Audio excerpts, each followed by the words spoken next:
Farm में गलत अंक भरा तो रेस से हो जाएंगे बाहर। परीक्षा में सफल अभ्यर्थी फॉर्म संशोधन को दे रहे हैं प्रत्यावेदन। 69,000 शिक्षक भर्ती मामला। OMR के गोले में गलत भरने पर भी राहत नहीं। भर्ती की लिखित परीक्षा कराने वाली संस्था परीक्षा नियामक प्राधिकारी के सचिव अनिल भूषण चतुर्वेदी ने परिणाम जारी होने के बाद तत्काल कार्यालय के बाहर नोटिस चस्पा कर दिया। नोटिस के अनुसार परीक्षा के समय निर्गत OMR उत्तर पत्रक में प्रश्न पुस्तिका सीरीज के गोले को काला न करने या त्रुटिपूर्ण अंकित करने पर उसका मूल्यांकन नहीं करने के शासन ने निर्देश दिए हैं। अतः 6 जनवरी 2019 को आयोजित सहायक अध्यापक भर्ती परीक्षा 2019 के परीक्षा के उक्त कारणों से अवरुद्ध परीक्षाफल में किसी भी प्रकार का प्रतिवेदन विचारणीय नहीं होंगी। इस संबंध में अनावश्यक संपर्क न करें तथा दलालों से सावधान रहें। यदि उक्त संशोधन के संबंध में किसी व्यक्ति विभागीय कर्मचारी की ओर से आश्वासन दिया जाता है तो उसके संबंध में तत्काल सचिव एवं कार्यालय के रजिस्ट्रार या उप रजिस्ट्रार को सूचित करें। चमनगंज में कानपुर की चांदनी ने 69,000 शिक्षक भर्ती की लिखित परीक्षा के फॉर्म में अपने स्नातक का पूर्णांक 800 के बजाय 900 लिख दिया। अब परिणाम आने के बाद इसमें सुधार के लिए परेशान है। शिक्षा निदेशालय स्थित बेसिक शिक्षा परिषद कार्यालय में प्रत्यावेदन देकर संशोधन का अनुरोध किया है। केस 2 कुशीनगर के विनय यादव ने फॉर्म में पूर्णांक प्राप्तांक और प्राप्त प्रतिशत सभी गलत भर दिए। अब लिखित परीक्षा में पास होने के बाद संशोधन कराने के लिए परेशान है। इन्होंने भी बेसिक शिक्षा परिषद में संशोधन के लिए प्रार्थना पत्र दिया। ये तो सिर्फ वानगी भर है। 12 मई को घोषित 69,000 शिक्षक भर्ती के फॉर्म में सफल सैकड़ों अभ्यर्थियों के फॉर्म में गलत नंबर भरे हैं। पूर्णांक और प्राप्तांक की गलती के कारण अभ्यर्थियों की मेरिट और जिला आमंत्रण तक प्रभावित हो रहे हैं। वैसे तो रिजल्ट घोषित होने के पश्चात ऐसे अभ्यर्थियों की संख्या बढ़ती जा रही है और संशोधन के लिए संपर्क करना भी शुरू कर दिया है, लेकिन फिलहाल कोई राहत मिलती नहीं दिख रही है। ऐसे भर्ती के लिए ऑनलाइन आवेदन तो कर देंगे, लेकिन 3 से 6 जून तक काउंसलिंग के दौरान जिला चयन समिति उनके अभ्यर्थन पर विचार नहीं करेगी। जो अंक प्राप्तांक और प्रतिशत लिखित परीक्षा के फॉर्म में है उसी के आधार पर काउंसलिंग कराई जाएगी। यदि अंकों में किसी प्रकार का अंतर है तो उसे निरस्त कर दिया जाएगा, क्योंकि इससे पहले किसी भर्ती में नंबरों की गलती पर कभी विचार नहीं किया गया है। बेसिक शिक्षा परिषद अंकों में संशोधन की छूट देने पर सहमत नहीं है। हालांकि फिलहाल इस मसले पर कोई अधिकारी कुछ बोलने को तैयार भी नहीं दिख रहा है। और मुश्किल में फंस गए हैं ARO के चयनित अभ्यर्थी। लॉकडाउन में अभिलेख सत्यापन के लिए UPSC कार्यालय पहुंचने में आएगी तमाम बाधाएं। चयन बोर्ड में लंबित साक्षात्कार तारीखों का ऐलान जल्द होगा। आशासकीय सहायता प्राप्त माध्यमिक कॉलेजों में प्रवक्ता प्रशिक्षित स्नातक शिक्षक यानी TGT PGT के लंबित साक्षात्कार शुरू होने का ऐलान जल्द हो सकता है। माध्यमिक सेवा चयन बोर्ड ने गुरुवार को TGT 2016 के विज्ञान का अंतिम परिणाम घोषित कर इस संबंध में संकेत दिए। चयन बोर्ड में पूर्व में घोषित साक्षात्कार 5 अप्रैल तक चलते थे, लेकिन 20 मार्च को अगले आदेश तक स्थगित कर दिए गए। अब लॉकडाउन खत्म होने का इंतजार किया जा रहा है। चयन बोर्ड के प्रवक्ता प्रशिक्षित स्नातक शिक्षक चयन 2016 के साक्षात्कार लंबित है। इसकी लिखित परीक्षा फरवरी व मार्च 2019 में कराई गई थी। कई विषयों का इंटरव्यू पूरा होने के बाद परिणाम घोषित हो चुके हैं, जबकि कुछ विषयों का इंटरव्यू कार्यक्रम अभी घोषित होना बाकी है। बोर्ड की ओर से पहले 19 मार्च को फिर 21 मार्च को रिजल्ट जारी किया गया। अप्रैल माह में ही चयन बोर्ड के कुछ सदस्यों का कार्यकाल पूरा हो रहा था। शासन ने उन सभी का कार्यकाल बढ़ा दिया। इससे साक्षात्कार व शिक्षक चयन आदि का रास्ता खुल जाएगा। लॉकडाउन खत्म होने और आगमन शुरू होते ही इंटरव्यू की नई तारीख घोषित होगी।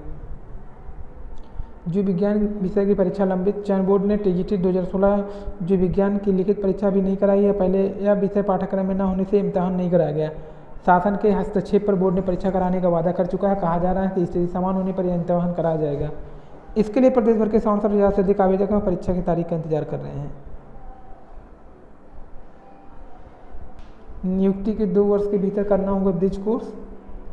NCTE ने BEd वालों के लिए नई गाइडलाइन जारी की। इसके अनुसार सरस्वती विद्यालय में बच्चों को पढ़ाने के लिए BEd करने वाले को नौकरी पाने में 2 वर्ष के भीतर 6 महीने का ब्रिज कोर्स करना होगा। इसके पहले 68,500 शिक्षक भर्ती में BEd वालों को भर्ती नहीं होने से कोई प्रशिक्षण नहीं दिया गया था, लेकिन अब इसको करना होगा। 2 वर्ष के भीतर ही 6 महीने का कोर्स होता है। शिक्षक भर्ती आवेदन में संशोधन की मांग नामंजूर। बड़ी संख्या में अभ्यर्थी बेसिक शिक्षा कार्यालय पहुंचे। मोबाइल नंबर बदलने की मांग पर भी असमंजस की स्थिति बरकरार। प्रोविजनल डिग्री लेने के लिए भी इलाहाबाद में लाइन लग चुकी है। अब तक 69,000 शिक्षक भर्ती अभ्यर्थियों की काउंसलिंग कराने के लिए लोग डिग्री प्रोविजनल और अन्य डाटा जुटाने के लिए काफ़ी भीड़ लग गई है। विश्वविद्यालयों की परीक्षा में अब होंगे बहुविकल्पी सवाल। विश्वविद्यालय डिग्री कॉलेजों की परीक्षा में अब तक बहुविकल्पी सवाल पूछे जाएंगे। कोविड-19 महामारी के चलते ऑनलाइन मोड में हो रही पढ़ाई को आगे विस्तार देने के साथ अब परीक्षा मूल्यांकन में भी ऑनलाइन होगी। सभी विश्वविद्यालय इसके लिए अस्थायी इंफ्रास्ट्रक्चर तैयार करेंगे। तो सभी विश्वविद्यालय क्या करेंगे, इंफ्रास्ट्रक्चर तैयार करेंगे ताकि आगे किसी भी तरह की आपदा आने पर प्रवेश परीक्षा मूल्यांकन आदि से संबंधित कार्य किसी भी तरह से बाधित न हो।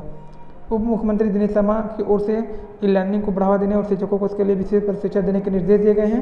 प्रदेश के राज्य विश्वविद्यालय और डिग्री कॉलेजों में करीब 48 लाख से अधिक विद्यार्थी पढ़ते हैं। ऐसे में अगर कोई आपदा आ जाए तो इनकी ऑनलाइन परीक्षा लेने की तैयारी विश्वविद्यालय अपने अपने स्तर पर करेंगे। कंप्यूटर सेंटर व लैब को आगे और अधिक विस्तार देने उच्च शिक्षा संस्थान देंगे। इतनी अधिक संख्या में विद्यार्थियों की परीक्षा लेने के लिए प्रश्न पत्र में बहुविकल्पी सवाल पूछते हैं और उसके कंप्यूटर से जाँच कर रिजल्ट कम समय में घोषित किया जा सकता है। बहुविकल्पी सवाल के साथ दीर्घ उत्तरीय सवाल पूछने व कॉपियों को स्कैन कर उनकी ऑनलाइन चेकिंग करवानी होगी। जल्द आएगा पीसीएस 2018 मेंस का परिणाम। लोक सेवा आयोग पीसीएस संवर्ग 988 पदों पर होगा चयन। परीक्षा से पूर्व रिजल्ट घोषित करने की थी तैयारी। लोक सेवा आयोग पीसीएस 2018 मुख्य परीक्षा का परिणाम जल्द घोषित किया जा सकता है। आयोग में इन दिनों इस परीक्षा के परिणाम पर तेजी से काम चल रहा है। जुट के पहले पखवाड़े में परिणाम घोषित होने की उम्मीद जताई जा रही है। इस भर्ती में पदों की संख्या अधिक होने के कारण परीक्षार्थियों को परिणाम का बेसब्री से इंतजार है। पीसीएस एसीएफ व आरएफओ 2018 की प्रारंभिक परीक्षा 28 अक्टूबर 2018 को 29 जिलों में 1381 केंद्रों पर हुई थी, जिसमें 6,35,844 आवेदकों में से 3,98,630 शामिल हुए थे। 30 मार्च 2019 को प्री का परिणाम घोषित किया गया है। मुख्य परीक्षा के लिए 19,096 अभ्यर्थियों को सफल घोषित किया गया था। तब तक इस भर्ती में शामिल पदों की संख्या बढ़कर 988 होगी। इनमें से डिप्टी कलेक्टर के 119, डिप्टी एफसी के 94 सहित पीसीएस संवर्ग के 40 प्रकार के पद शामिल है। मुख्य परीक्षा अक्टूबर 2019 में कराई गई थी। परिणाम अप्रैल में प्रस्तावित पीसीएस प्री 2019 से पूर्व जारी करने की तैयारी थी, लेकिन लॉकडाउन की वजह से ऐसा नहीं हो सका। आयोग में इस समय इसके परिणाम पर तेजी से काम चल रहा है। सब कुछ सही रहा तो 15 दिनों के भीतर परिणाम घोषित किया जा सकता है। हालांकि इसके बाद इंटरव्यू को लेकर दिक्कत आएगी, पर इस बारे में मेंस का परिणाम घोषित होने के बाद विचार किया जाएगा। कार्यालय में परेशानी, सचिव ने मांगी सुरक्षा। कानपुर दिया है तो 69 शिक्षक को उत्तीर्ण करने वाले हजारों भर्ती को लेकर आने वाले ऑनलाइन आवेदन नहीं कर पा रहे, परेशानी को लेकर दिन भर में रह रहे हैं। तो वजह उनके मोबाइल नंबर अभ्यर्थी बेसिक शिक्षा परिषद बदल वहाँ कार्यालय पहुँच रहे हैं।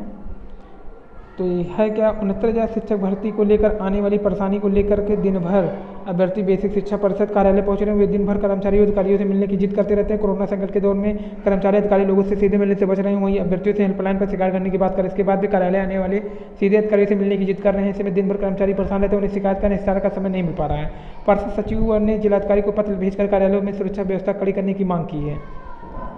कारण क्या है कि उत्तीर्ण करने वाले हजारों भर्ती ऑनलाइन आवेदन नहीं कर पा रहे हैं। वजह उनके मोबाइल नंबर बदलने का मौका अब तक मुहैया नहीं कराया गया। भर्ती परेशान है क्योंकि 1.5 साल पहले जो मोबाइल नंबर बना था वह खो गया, बदल गया, फिर याद नहीं। इधर ऑनलाइन आवेदन में बुधवार को तीसरे दिन तेजी आई। शाम 7:30 बजे तक 24,000 आवेदन गए। आवेदन के अंतिम दिन 26 मई मध्यरात्रि यानी कल रात तय है। इस बीच शिक्षा परिषद के प्राथमिक स्कूलों के लिए 69,000 शिक्षक भर्ती का परिणाम 22 मई को आया और 1,46,060 अभ्यर्थी सफल हुए। परिषद ने सोमवार को प्रारंभ से आवेदन लेना शुरू किया। पहले दिन से ही मोबाइल नंबर बदलने की मांग हो रही है। परिषद मुख्यालय पर हर दिन बड़ी संख्या में अभ्यर्थी पहुंच रहे हैं, उन्हें नियंत्रित करना मुश्किल हो रहा है। और अब तक 1,22,000 आवेदन आ चुके हैं। शिक्षक भर्ती में काउंसलिंग के लिए ऑनलाइन आवेदन के छठे दिन 1,22,000 अभ्यर्थी में आवेदन आए। इसी क्रम में शनिवार को 12,000 आवेदन आए। अब परीक्षा में सफल 1,46,000 अभ्यर्थियों में से मात्र 24,000 बचे जिनके आवेदन आने हैं। अंतिम आंकड़ा ऑनलाइन आवेदन प्रक्रिया 26 मई को पूरा होने के बाद ही आएगा। तो 68,500 में जहाँ 6,127 अब की 77,060 अभ्यर्थी होंगे चयन से दूर। 1,22,000 अभ्यर्थियों ने भरा जिला का विकल्प। तो 69,000 शिक्षक भर्ती लिखित परीक्षा उत्तीर्ण करने वाले बीच अंतिम रूप से चयन में फेल और पास होने की दौर अभी बाकी है। संयोग है कि 68,500 शिक्षक भर्ती की लिखित परीक्षा में तय पदों से कम यानी 41,556 अभ्यर्थी उत्तीर्ण हुए थे। चयन की पहली सूची में 6,127 अभ्यर्थियों को बाहर कर दिया गया था। यह अनुमति इसलिए आई क्योंकि चयन का मानक बदल गया है। वहीं 69,000 शिक्षक भर्ती में तो उत्तीर्ण करने वाले की तादाद दोगुने से अधिक है। इससे 77,060 अभ्यर्थियों को बाहर होना तय है। प्रदेश सरकार ने प्राथमिक स्कूलों में सहायक अध्यापक भर्ती के लिए लिखित परीक्षा का प्रावधान किया था। पहली भर्ती 68,500 की हुई थी। अगस्त 2018 में लिखित परीक्षा में 41,556 अभ्यर्थी उत्तीर्ण हुए थे। सभी से चयन के लिए आवेदन ऑनलाइन मांगे गए थे। 843 ने आवेदन ही नहीं किया था। पहली सूची में 34,660 अभ्यर्थियों की जारी है। असल में अफसर ने शिक्षक पद पर चयन 68,500 पदों की स्थापित न करके लिखित परीक्षा में उत्तीर्ण अभ्यर्थियों की संख्या पर किया। प्रकरण तूल पकड़ने पर बाहर हुए अभ्यर्थियों को नियुक्ति दी गई। शासन ने दूसरी 69,000 शिक्षक की भर्ती करा है। इसका रिजल्ट भी 12 मई को जारी हुआ। पिछली भर्ती से उलट इसमें उत्तीर्ण होने की तादाद दोगुनी से अधिक है। 1,46,060 इनमें महज 69,000 को ही नियुक्ति मिलेगी और 77,000 अभ्यर्थी चयन से बाहर हो जाएंगे। नियुक्ति पाने से दूर होने वालों को तस्वीर जिला आवंटन प्रक्रिया पर निर्भर होगी। शासन करेगा चयन का मानक। परिषद के अफसरों का कहना है कि शासन की ओर से तय मानक पर ही जिला आवंटन होगा। भर्तियों के गुणांक भरांक आधार पर वर्ग से रिवाज चयन किया जाएगा। जिस अभ्यर्थी को जिला आवंटन होगा उसे वही 3 से 6 जून तक काउंसलिंग करानी होगी। इसके बाद नियुक्ति पत्र जाएगा। इनमें यह अहम है, इलाहाबाद हाईकोर्ट 68,500 जिला आवंटन को रद्द कर चुका है। या मेरिट में आने वाले आरक्षित वर्ग के अभ्यर्थियों को नई सिरे से जिला आवंटन का निर्देश है।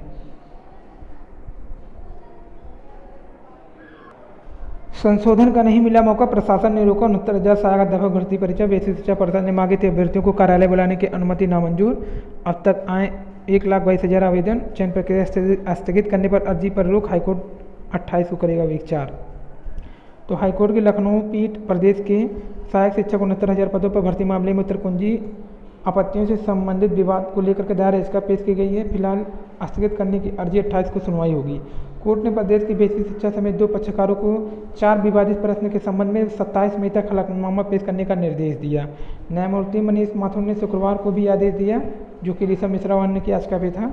तो 4 विवादित प्रश्नों पर हाईकोर्ट 28 को करेगा विचार। अब शिक्षण संस्थानों में लगेंगे थर्मल स्कैनर, शिक्षक को मिलेगी प्रशिक्षण। मानव संसाधन विकास मंत्रालय अगले हफ्ते तक जारी करेगा गाइडलाइन। पाठ्यक्रम भी होंगे छोटे।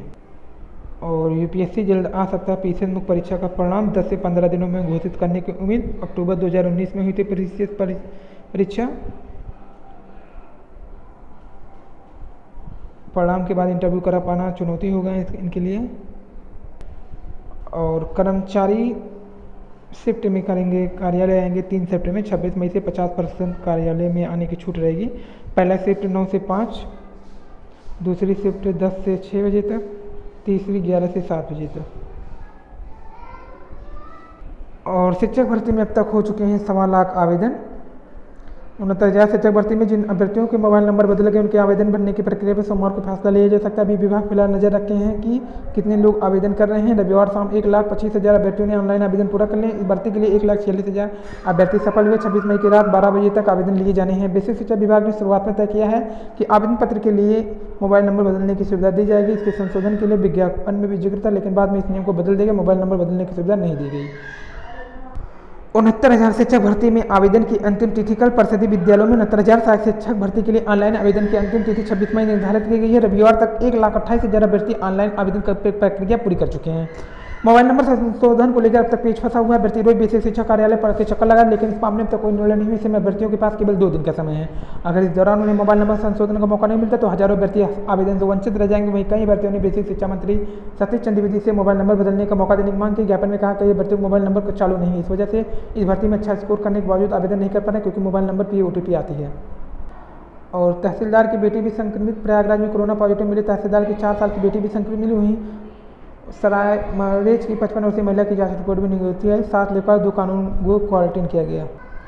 तो 69,000 शिक्षक भर्ती में आवेदन की कल अंतिम तिथि है। मोबाइल नंबर पर संशोधन बहुत बड़ा पेश है, क्योंकि कई हजार अभ्यर्थी हैं जिनका मोबाइल नंबर खो गया, बदल गया, चालू नहीं है, जो कि OTP न आने के कारण अच्छे स्कोर लेकर के भी बाहर होने की कगार पर खड़े हैं। और सतीश द्विवेदी जी से मांग कर रहे हैं कि कैसे भी करके उन्हें चालू किया जाए। तो ये थी आज की न्यूज़। पसंद है लाइक सब्सक्राइब शेयर करें। धन्यवाद।